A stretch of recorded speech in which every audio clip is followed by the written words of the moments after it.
Salut à tous et bienvenue sur la chaîne BlockTech. Si vous êtes nouveau, n'hésitez pas à vous abonner et à activer la cloche de notification pour ne pas manquer mes prochaines séances. Merci bien. Ok.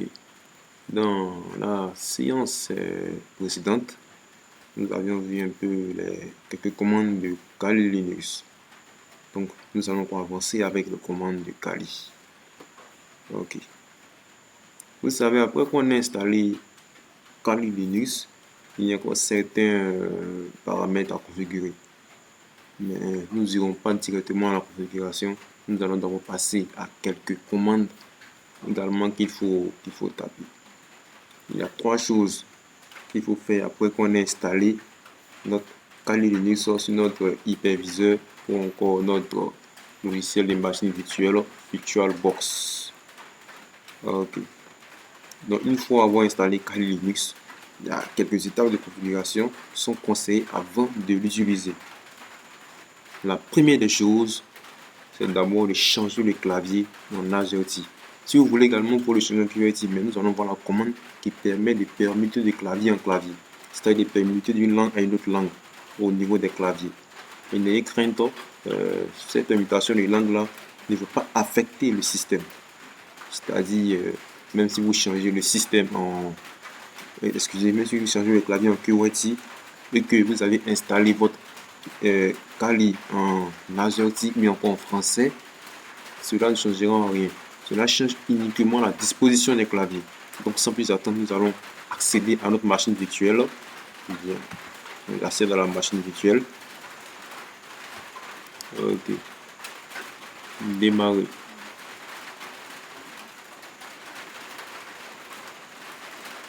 Patiente.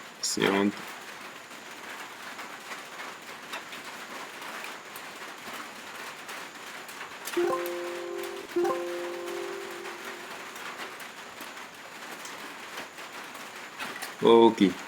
Comme je disais, la première des choses que nous allons voir, c'est d'abord de changer la disposition du clavier. Et pour changer la disposition du clavier, il n'y a rien de plus simple. Tout d'abord, vous accédez à votre terminal, vous venez là, émulateur du terminal, vous faites un clic là-dessus. Ok. Attendez que j'agrandisse que tout soit plus clair. Excusez. Bien, je pense que là c'est bon. Donc, comment changer la disposition du clavier? C'est ce qu'on verra en fait. La première des choses.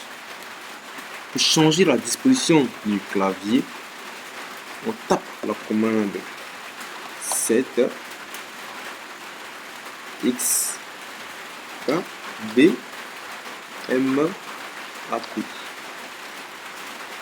espace. Et là, pour passer de la commande, pour l'instant je suis en QWERTY, c'est-à-dire en anglais. Donc pour passer en français, tu tapes espace FR.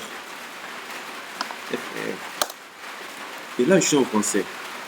Donc si je tape peut-être le A, ça me sort et A normalement. Ok. Donc maintenant, pour passer en anglais, c'est toujours la même commande. 7 X K B M, excusez, M A P espace use espace has. Vous voyez, là c'est has. Ça maintenant c'est passer en QWERTY, c'est-à-dire maintenant en clavier anglais. Ok. Donc là c'est la première commande que nous allons voir. Donc pour effacer tout cela, nous avons vu ça également dans les vidéos précédentes. C'est clear, la commande clear. Certains se poseront la question pourquoi avant que j'écrive la commande, on m'affiche déjà la suite. Là, c'est parce que je travaille assez sur mon Kali que ça affiche directement les historiques au fait. Voilà, c'est pour cela. Donc, j'appuie Entrée et cela va me remettre mon terminal à 0. Bien. Maintenant, la deuxième commande. D'abord, avant qu'on va plus loin, lorsque on change de clavier et qu'on redémarre notre machine virtuelle, la machine sera encore à son clavier initial. Je m'explique. C'est-à-dire, lorsque la machine était par défaut en AZERTY et que toi, par ces commandes, tu l'as mis en QWERTY, il faut maintenant le rendre permanent afin qu'il reste en QWERTY même après le démarrage. Donc pour cela, il n'y a rien de plus simple. Vous accédez d'abord aux paramètres. Donc maintenant, comment est-ce que il faut accéder aux paramètres? Vous venez là, application. Avant cela, vous cherchez paramètres. Paramètres là. Là vous venez maintenant, vous cherchez maintenant clavier. Clavier. Okay. Nous sommes maintenant dans les paramètres du clavier. Et là maintenant, qu'est-ce qu'on nous dit? On part maintenant la troisième là, à disposition. Vous voyez là, en ce moment il est en anglais. Pour le moment, mon clavier est en anglais. Donc maintenant, comment le rendre permanent? Donc vous voyez là, c'est la raison pour laquelle je l'ai activé. Si je le désactivais, automatiquement il pourrait le changer à tout moment, la position du clavier, tout ça, modifier. Vous venez dans modifier et vous voyez tout ça. Vous pouvez mettre la langue que vous voulez et après cela, vous validez et vous venez activer là. Et vous fermez.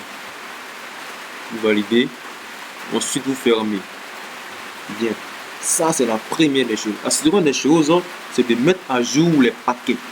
Il faut mettre à jour les paquets de Kali Linux. Maintenant, comment faire pour mettre à jour les paquets de Kali Linux? Là, il n'y a rien de plus simple. Vous tapez la commande sudo apt. Vous voyez, j'ai pas l'habitude de beaucoup travailler sur mon Kali, donc du coup, on m'affiche la suite de commandes que j'avais tapé auparavant. apt update. J'appuie entrée et là on me demande de mettre mon mot de passe administrateur. Donc je mets le mot de passe.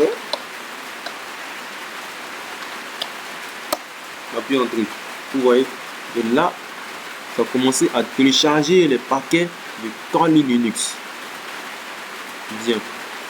Pourquoi on m'appuie sur là? Parce qu'auparavant, j'ai déjà installé les paquets.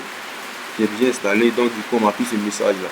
Vous autres, cela va prendre un peu de temps parce que je sais qu'il y aura beaucoup de paquets installés.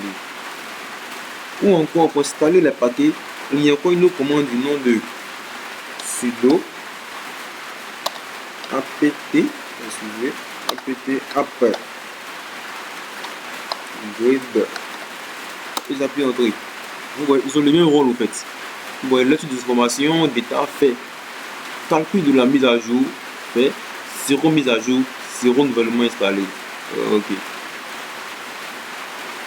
Donc là on me dit que ma machine là est bel et bien à jour.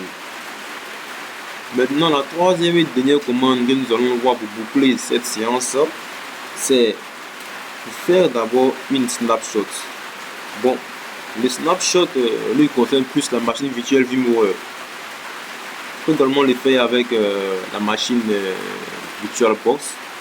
Le snapshot lui concerne plus beaucoup la machine virtuelle VMware. En fait, d'abord, que veut dire faire un snapshot? En fait, un snapshot d'abord, c'est une image instantanée de votre virtual machine, votre machine virtuelle. En fait, elle va sauvegarder l'état de votre machine virtuelle à un instant T que vous pourrez récupérer plus tard. C'est en quelque sorte une sauvegarde de l'ordinateur virtuel tout entier au fait. Donc quand vous aurez tout cassé, ça arrive même aux meilleurs, ça arrive même aux ingénieurs parfois.